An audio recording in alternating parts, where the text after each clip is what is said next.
Manège du savoir a le privilège de recevoir aujourd'hui Madame Odile Munkori. Madame Odile Munkori, valeur de symbole, qui représente à la fois la génération qui réussit, la génération gagnante de la diaspora, qui réussit une bonne transition entre la diaspora et le Cameroun. Madame, bonjour. Bonjour, Monsieur Billy. Pas assez évident de partir de tout ce que vous avez entrepris en Europe durant des années pour venir vous installer au Cameroun et de le réussir avec une telle maestria. Qu'est-ce qui vous a motivé? Je ne le regrette pas. C'est tout ce que je peux vous dire tout de suite. Ce qui m'a motivé, c'est parce que je suis camerounaise d'origine. Et après avoir passé plusieurs années en Europe, principalement en Italie, j'ai pensé qu'il était temps que je rentre dans mon pays d'origine et que je puisse faire valoir mes connaissances et être au service de ma société dans le domaine de mes compétences, de mes expériences et de mes relations au niveau international. Pour aller dans les détails, quelles sont vos compétences? Qu'est-ce que vous faites exactement pour nos téléspectateurs qui ne vous maîtrisent pas et qui ne maîtrisent pas le contour de vos capacités? Je suis juriste de formation. J'ai eu ma licence en droit privé à l'université de Yaoundé. À l'époque, il n'y avait qu'une seule université, c'était l'université de Yaoundé, à Ngoïkele. Et je suis allée, j'ai une bourse d'études de coopération italo-camerounaise. Et je suis allée me spécialiser en administration publique à l'école supérieure d'administration publique italienne. Et suite à cela, j'ai fait d'autres formations de spécialisation, surtout en matière juridique des financements internationaux. Et j'ai travaillé suite à cette formation.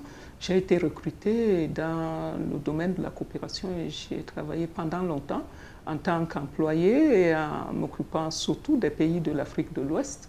Et actuellement, je suis consultante internationale et je suis au Cameroun.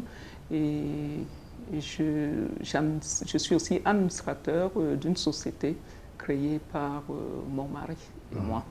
Au-delà de votre ambition personnelle, quelle est l'autre motivation qui peut vous avoir fait venir ici? C'est d'autant plus qu'on sait que les gens de la diaspora sont souvent très sensibles sur les questions de bonne gouvernance, sur les questions de liberté publique, sur les questions de... Vous maîtrisez vos préoccupations mieux que moi. Monsieur Billy, je vais d'abord vous dire qu'en 2007, nous décidons de rentrer, mon mari et moi, suite à l'appel du président de la République, M. Paul Biya, qui avait fait appel à la diaspora camerounaise entrepreneur à l'étranger. Et nous avions déjà notre société en Italie et nous avons répondu à cet appel. Nous sommes rentrés, nous avons présenté notre projet de société et qui a été apprécié par le gouvernement. Je le disais tout à l'heure, nous sommes des Camerounais, je suis camerounaise d'origine et je pense que la société occidentale, là où j'étais surtout en Europe, est déjà saturée. Par contre au Cameroun et en Afrique, surtout en Afrique subsaharienne, il y a encore beaucoup à faire. Et alors, je suis rentrée, mon mari et moi, été bien accueillis par le gouvernement. Paradoxalement, au préjugé que la diaspora a généralement. Mais moi, j'aime souvent le dire à mes frères ou à mes amis de la diaspora que je préfère encore être dans mon pays face à un acte de corruption que d'être en Occident face à un acte de racisme. Est-ce que le fait que vous soyez sur le plan international une consultante, vous avez beaucoup évolué en Afrique de l'Ouest, est-ce que ça ne vous a pas donné une capacité de discernement dans le choix du Cameroun comme étant potentiellement un choix gagnant? Bon, choix gagnant, je suis camerounaise, hein, je ne vais pas choisir le Mali par rapport au Cameroun. Choix gagnant par rapport à quoi? Le Cameroun est un pays qui, je l'ai toujours dit, pour moi, c'est un paradis. Nous avons tout dans notre pays. Nous avons tout pour être heureux. Alors, c'est un problème plutôt de gestion de ce que la nature nous a donné gratuitement. Et donc, je confirme que nous avons tout à gagner à développer notre pays, à être camerounais. Je n'aurais pas fait un autre choix.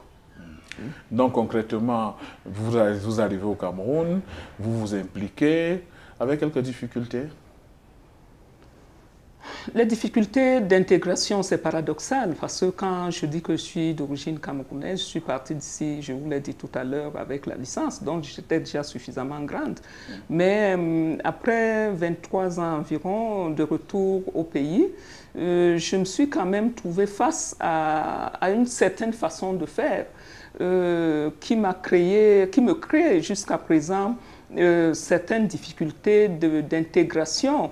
Bon, mais il faut être mûr et il faut savoir bouger dans la société. Bon, pour être concrète, le plus souvent face à certains actes de corruption et surtout au niveau des fonctionnaires, je suis un peu déséquilibrée parce que je trouve un très grand paradoxe entre les concepteurs de développement qui sont nos fonctionnaires et les pratiques auxquelles nous faisons face. Et ça me dérange souvent. On va entrer dans les questions de genre. Vous, en tant que femme, est-ce que vous avez une autre perception du développement que l'approche que vous faites avec au quotidien, le travail qu'effectuent les hommes? Est-ce que vous avez quelque chose de spécifique à apporter en tant que femme? Est-ce que vous sentez la femme camerounaise impliquée de plus en plus dans le processus de développement à travers votre exemple? La femme est la femme. La femme, par la nature, est la femme. Elle est au centre de la société, qu'elle soit camerounaise ou pas. L'homme est l'homme et la femme est la femme. La nature de la femme qui demande qu'elle soit celle qui est au centre de la vie, qui a la maternité, qui accouche. Bon, s'il faut que je vous réponde sur le point de savoir si la femme camerounaise est au centre du développement, moi je vous dis tout de suite non. Il y a un machisme au niveau du Cameroun qui, à mon avis, est un gâchis total parce que la femme représente plus de 50% de la société. Nous avons quand même un niveau élevé de femmes camerounaises qui ont fait des études, mais à mon avis, qui ne sont pas valorisées. Donc, je pense que c'est un obstacle énorme au développement. Qu'est-ce qui peut faire qu'on vous fasse confiance à travers votre propre projet? Vous employez déjà combien de personnes? Est-ce qu'il y a des signes qui nous font penser que nous avons raison de fonder un espoir dans ce projet que vous venez réaliser au Cameroun en tant qu'élite de la diaspora camerounaise? Bien sûr, nous employons plus de 100 jeunes Camerounais actuellement. Nous avons créé des emplois, comme tout autre Camerounais qui rentrerait et qui créerait des emplois. Et plus de 100 personnes, environ 115 familles, quand même, reçoivent un salaire au niveau de notre entreprise. Et je ne pense pas que c'est peu pour des nationaux. Si on peut considérer votre projet comme étant plus comme un symbole de meilleure pratique, on se comprend très bien, Madame Moukori. Est-ce que vous faites déjà, on peut se servir de votre projet pour faire un plaidoyer à l'endroit de tous les autres projeteurs de réalisation au niveau du Cameroun qui sont dans la diaspora, qui sont encore réticents? Vous pensez que ce projet peut servir d'exemple pour que ceux qui hésitent encore à venir investir au Cameroun et qui sont des Camerounais de la diaspora, qui ont les compétences et les moyens, puissent venir? Est-ce que vous en parlez de temps en temps avec ces Camerounais? Oui, nous en parlons, ils sont même surpris Parce que ces Camerounais, quand ils ont su que nous avions décidé de partir de l'Italie pour le Cameroun, ils étaient surpris parce que nous étions bien intégrés en Italie. Nous avions cette société qui fonctionnait bien et nous ne pouvons que les encourager parce que, je l'ai dit tout à l'heure, en Afrique, il y a encore tout à faire. Et nous avons des richesses, nous avons une société à construire, nous avons acquis des connaissances. Pourquoi ne pas venir les mettre au service de notre pays? Et moi, je pense qu'en ce moment, l'Europe a des problèmes sociaux et avec, vous voyez, la montée de racisme dans différents pays européens. Et dernièrement, on en parlait même aussi, même au niveau de football, si on en parle déjà, ça veut dire que c'est déjà grave.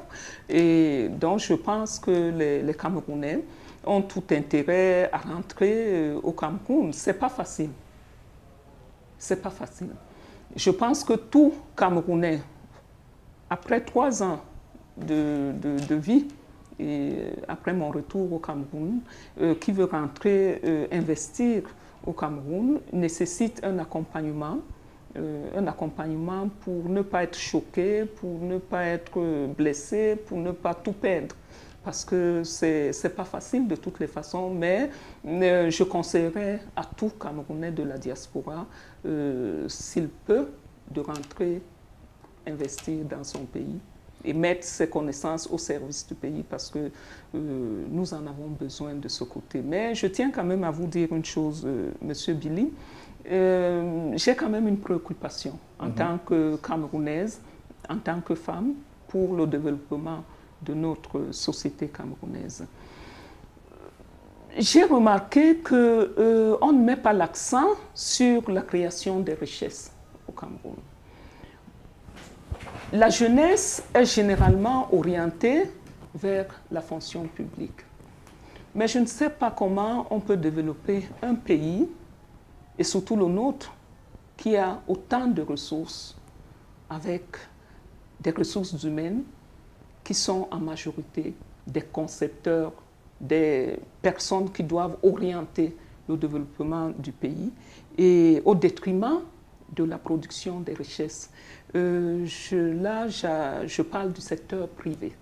Vraiment, si je peux faire un appel en tant que Camerounaise, c'est que notre gouvernement essaye de mettre plus d'accent sur le renforcement du secteur privé, sur la promotion des secteurs qui produisent la richesse, parce que je ne pense pas qu'avec la fonction publique, comme employeur, on pourra développer ce pays si beau et si riche et fantastique. Madame Nkori, vous, ton mari fait quoi? Mon mari est architecte. Qu'est-ce qu'il nous a apporté de son expérience italienne? Il a apporté, il construit, il a apporté une nouvelle technologie qui permet de construire des maisons salubres, c'est-à-dire qui protège des maisons contre la remontée des eaux, de l'humidité dans les maisons. Et Dieu seul sait, toutes nos maisons de toutes les zones du Cameroun, généralement, sont envahies par l'humidité et qui empêchent aussi la remontée du gaz radon dans la maison, et ça, les gens ne le savent pas, surtout dans les zones où il y a beaucoup d'uranium. Le gaz rentre dans les maisons sans qu'on le sache. Et ce gaz est à l'origine de plusieurs maladies, le cancer et autres, souvent la tête qui tourne, tout. L'humidité, on le sait, toutes les maladies respiratoires. Et qui, vraiment, l'humidité est très, très dangereuse pour les enfants, surtout, et les personnes asthmatiques. Donc, c'est un projet qui a été apprécié, très apprécié, et qui, à notre avis, peut révolutionner le secteur de l'habitat au Cameroun.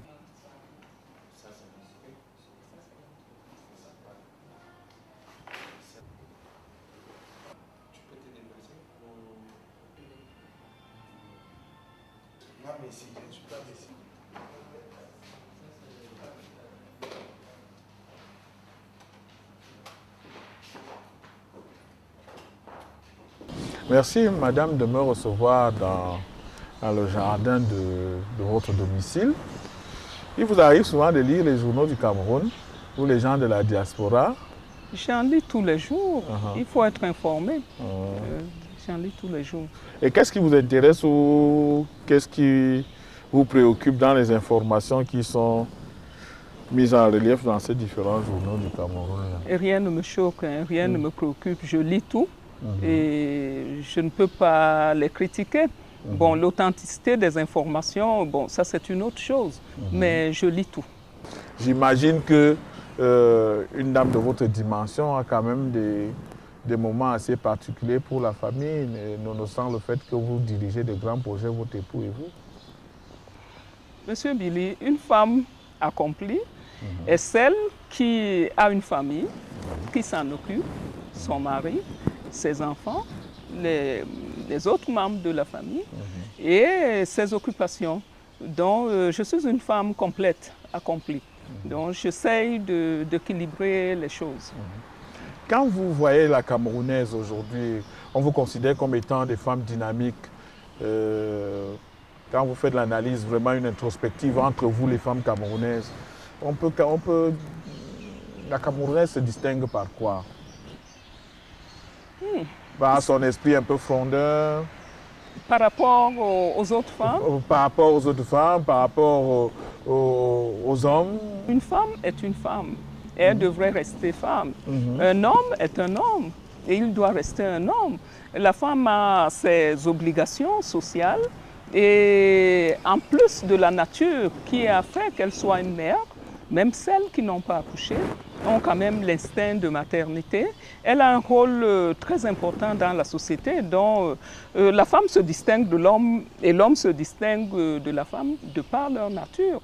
C'est très normal. Moi, je ne vois pas en quoi une Camerounaise se distingue du Camerounais. C'est une femme et un homme. Et c'est deux composantes qui se complètent dans la société. Qu'est-ce que vous pensez du mouvement féministe au Cameroun? Moi, je pense qu'il n'y a pas un mouvement féministe au Cameroun.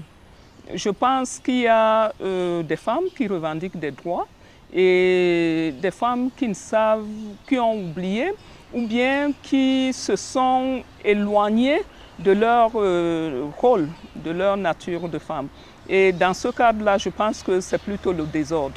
Mais moi, je suis avec des femmes qui revendiquent leurs droits au Cameroun. Maintenant, dans votre projet de développement, à travers tout ce que vous faites avec votre époux, est-ce que vous-même, vous essayez d'intégrer au fur et à mesure la notion de quota par rapport à la représentativité des femmes dans vos activités? Oui, hein, là où une femme peut être compétente, vous avez vu les femmes tout à l'heure, nous la recrutons quand elle est compétente. Donc, vous allez bien me croire que si une femme est bien compétente, on ne peut pas ne pas la recruter dans son secteur de travail. Est-ce qu'il y a aujourd'hui au Cameroun, avec le recul que vous avez, un secteur qui vous paraît suffisamment ou bien pas exploité à souhait et qui peut être porteur d'emplois, de devises, et où véritablement le secteur public ou le secteur privé devrait pouvoir s'orienter pour qu'il y ait véritablement une plus-value ou une valeur ajoutée par rapport au bien-être des Camerounais? Je vous l'ai dit tout à l'heure qu'au Cameroun, il faut qu'on renforce le secteur privé. C'est ce secteur qui produit les richesses et un pays qui ne produit pas des richesses ne peut pas se développer. Ça, c'est mon point de vue général. Par contre, s'il faut qu'on parle des femmes, je pense qu'il y a des secteurs où les femmes ne sont pas suffisamment employées, comme le secteur des transports, par exemple. Le secteur de transport, c'est un ensemble de sous-secteurs en partant des voies de communication, c'est-à-dire les routes, les femmes ingénieurs et les femmes conducteurs des moyens de transport et des femmes entrepreneurs dans des sociétés de transport. Madame Odile Moukouri, quand on a un entretien à Bantor rompu avec une dame de votre dimension, on ne peut pas prétendre avoir tout abordé ou certainement explorer tous les aspects dont nous devions parler. Si vous avez le sentiment que j'ai oublié un aspect des choses que vous vouliez dire, ce serait quoi? Monsieur Billy, Je profite vraiment de cette occasion que vous m'avez donnée dans l'émission Manège du savoir pour parler d'une épine que nous, les Camerounaises, nous avons sous la plante des pieds. C'est au Cameroun, être une femme mariée veut dire signer son acte de pauvreté. Qu'est-ce que cela veut dire? Cela veut dire que le code civil qui est appliqué au Cameroun en matière de succession exclut la femme si le destin veut que l'époux meure avant l'épouse, que la femme soit complètement reléguée au 4e plan, si je ne me trompe pas en ce moment, dans la succession. Ce n'est pas normal.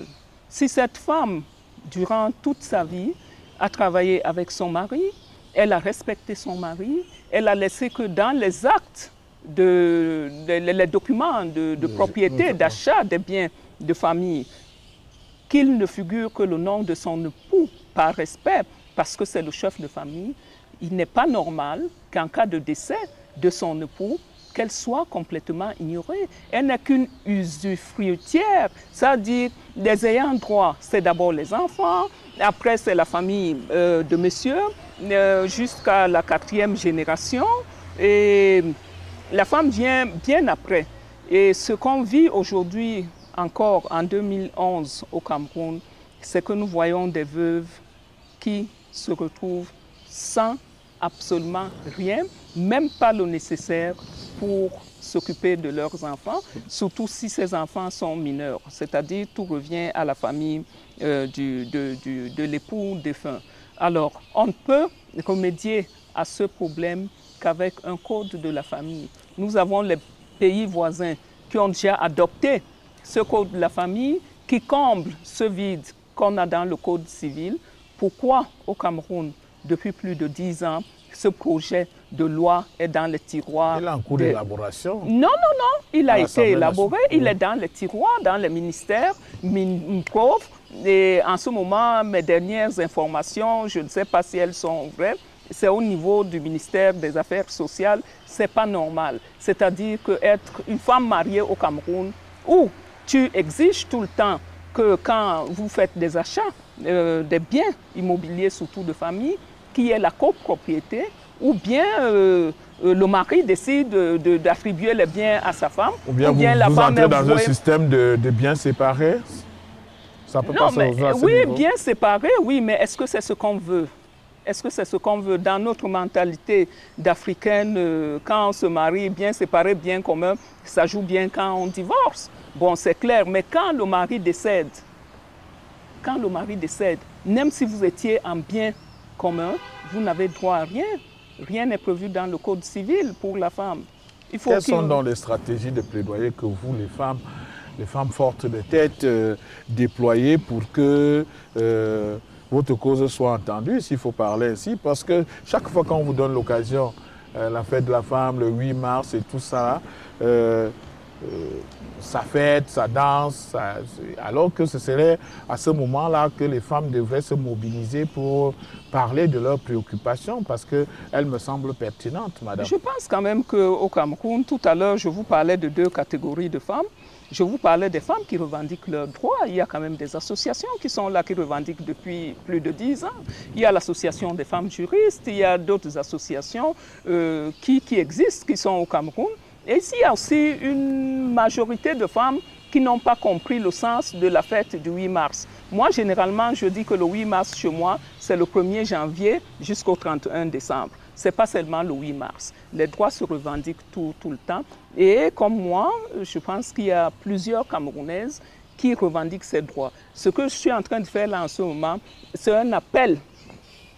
C'est un appel au gouvernement pour que ce projet de loi, de code de la famille sorte des tiroirs et qu'on commence à l'amener au bon endroit pour qu'on puisse l'approuver. Une femme disait dernièrement, je pense qu'elle n'avait pas tort, que ce code ne sera approuvé que le jour où nous aurons un homme ministre de la promotion de la femme et de la famille. Mais le code de la famille ne va pas seulement se résumer à à la reconnaissance ou à l'attribution des droits à la femme autant que, comment je vais dire ça, au droit de succession à la femme. Il y a d'autres aspects aussi qui sont assez importants. Justement, moi je parle de la femme en ce moment. Oui. Voilà. Vous sentez que quand un journaliste comme moi vous interviewe, j'ai du mal à vous sortir de votre cadre formel très sérieux. J'ai envie de vous faire sourire, vous faire plaisir, rendre ça un peu détendu. Mais vous êtes trop scientifique, trop pertinente à mon goût, au point où j'ai même peur de vous poser la question de savoir si vous avez quand même quelques distractions malgré tout. Mais bien sûr, je m'amuse très bien avec mon mari. Ah bon. Alors là, nous sommes deux personnes qui savent bien s'amuser. Ah bon. Quand il faut danser, nous dansons. Vous dansez bon, quoi, madame? Généralement, on dit que je ne fais pas mon âge, tout simplement parce que mon mari et moi, nous savons bien nous amuser. Je me distrais très bien, mais avec mon mari. Vous aimez quelle musique camerounaise? Le makossa, la siko, le bensikin, le bikutsi. Je suis une Camerounaise à 100%. Et un peu de sport de temps en temps? Oui, oui, la marche. Oui, comment vont les enfants, madame? Les enfants vont très bien. Au Cameroun? Grâce à Dieu, ils grandissent. Ils sont ici ou à l'étranger? Ils sont nés à l'étranger, ils grandissent à l'étranger pour le moment. Et ils viennent le plus souvent parce que notre objectif est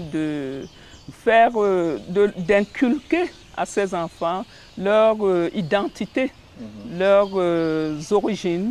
Et les origines, ce n'est pas à Yaoundé, ce n'est pas à Douala. Les origines, c'est dans leur village d'origine.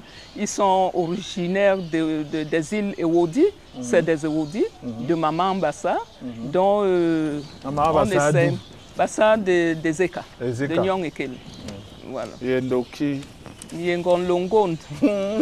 Voilà. J'ai réussi à vous sortir de vos documents, de vos ordinateurs. Et vous qui êtes une experte, si on va faire des prévisions avec le discernement des statistiques et tout ce que le Cameroun a un avenir en matière de développement et tout ça, au-delà de tout l'environnement sociopolitique qui est assez délétère et tout ça, vous pensez véritablement qu'il faudrait y croire? Monsieur Billy, nous sommes une société. La société ne s'arrête pas. Je suis juriste, je ne suis pas sociologue ni anthropologue.